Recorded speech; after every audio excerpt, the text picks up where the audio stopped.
কে জয় যিশু প্রভু ধন্যবাদ করি। আসুন আজকের বাক্য আরম্ভ করি। মার্ক লিখিত সুসমাচার তার 11 অধ্যায়। পাঠের আরম্ভ এইরূপ: যিশুর জেরুসালেমে প্রবেশ। পরে তখন তাহারা জেরুসালেমের নিকটবর্তী হইয়া জৈতুন পর্বতে বৈতফগী ও বৈতনিয়া গ্রামে আসিলেন।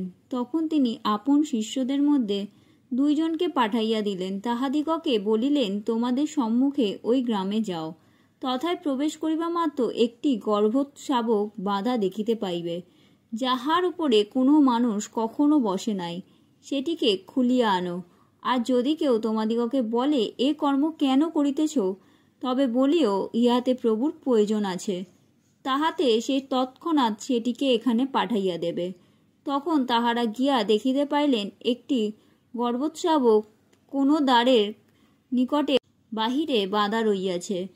আর তাহা খুলিতে লাগিলেন। তাহাতে যাহারা সেখানে দাঁড়াইয়া ছিল তাহাদের মধ্যে কেহ কেহ বলিল, গর্ভশাবক খুলিয়া কি করিতেছ? তাহাতে যিশু কেমন বলিয়াছিলেন তাহারা উহাদিগকে সেই মতো বলিলেন। আর উহারা তাহাদিগকে উহা লইয়া যাইতে দিল। পরে তাহারা সেই গর্ভশাবককে যিশুর নিকটে আনিয়া তাহার উপরে আপনাদের কাপড় পাতিয়া দিলেন। আর তিনি তাহার উপরে বসিলেন। তখন অনেকে আপন আপন বস্ত্র পথে পাতাইয়া দিল, ও অন্যেরা ক্ষেত্র হইতে ডালপালা কাটাইয়া পথে ছড়াইয়া দিল। আর যে সকল লোক অগ্রে ও পশ্চাতে যাইতেছিল তাহারা উচ্চস্বরে কহিতে লাগিল, হোসান্না! ধন্য তিনি, যিনি প্রভুর নামে আসিতেছেন। ধন্য যে রাজ্য আসিতেছে, আমাদের পিতা দাউদের রাজ্য, উর্ধ্বলোকে হোসান্না।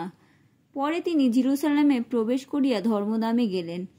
আর চারিদিকে দৃষ্টিপাত করিয়া সকলই দেখিয়া বেলা অবসান হওয়াতে সেই 12 জনের সঙ্গে বাহির হইয়া বৈতনিয়াতে গমন করিলেন। বিশ্বাসযুক্ত প্রার্থনার বিষয়ে শিক্ষা। পর দিবসে তাহারা বৈতনিয়া হইতে বাহির হইয়া আসিলে পর তিনি ক্ষুধার্ত হইলেন, এবং দূর হইতে স্বপত্ত এক ডুমুর গাছ দেখিয়া হয় তাহা হইতে কিছু ফল পাইবেন বলিয়া কাছে গেলেন। কিন্তু নিকটে গেলে পত্র বিনা আর কিছুই দেখিতে পাইলেন না, কেননা তখন ডুমুর ফলের সময় ছিল না। তিনি গাছটিকে বলিলেন, এখন অবধি কেহ কখনো তোমার ফল ভোজন না করুক। এ কথা তাহার শিষ্যেরা শুনিতে পাইলেন। পরে তাহারা জেরুসালেমে আসিলেন। আর তিনি ধর্মধামের মধ্যে গিয়া যাহারা ধর্মধামের মধ্যে ক্রয় বিক্রয় করিতেছিল তাহাদিগকে বাহির করিয়া দিতে লাগিলেন, ও পোদ্দারদের মেজ ও যাহারা কপট বিক্রয় করিতেছিল তাহাদের আসন সকল উল্টাইয়া ফেলিলেন। আর ধর্মধামের মধ্যে দিয়া কাহাকেও কোনো পাত্র লইয়া যাইতে দিলেন না। আর তিনি উপদেশ দিয়া তাহাদিগকে বলিলেন, ইহা কি লেখা নাই, আমার গৃহকে সর্বজাতির প্রার্থনা গৃহ বলা যাইবে? কিন্তু তোমরা ইহা দস্যুগণের গহ্বর করিয়াছ।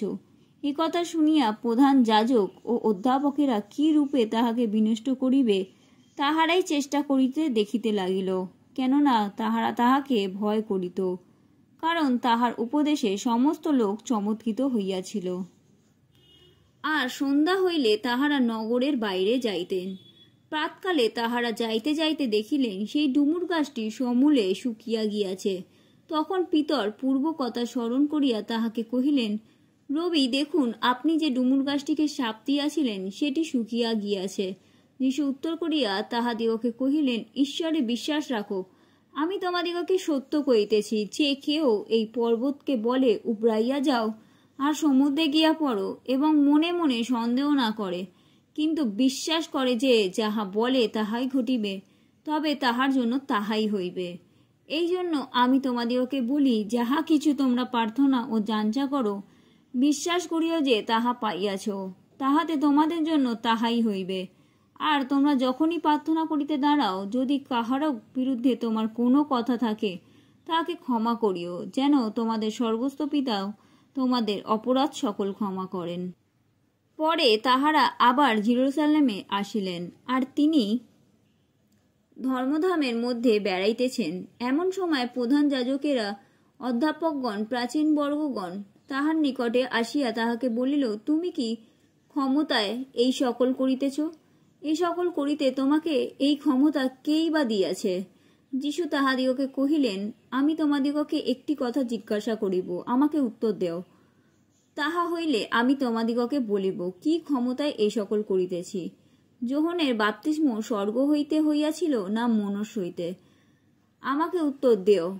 তখন তাহারা পরস্পর বিচার করিয়া বলিল, যদি বলি স্বর্গ হইতে, তাহা হইলে এ বলিবে, তবে তোমরা তাহাকে বিশ্বাস করো নাই কেন? কিন্তু মানুষ হইতে হইল, ইহা কি বলিব? তাহারা লোক সাধারণকে ভয় করিত, কারণ লোক সকলকে যোহনকে সত্যই ভাববাদী বলিয়া মানিত। অতএব তাহারা যীশুকে এই উত্তর দিল, আমরা জানি না।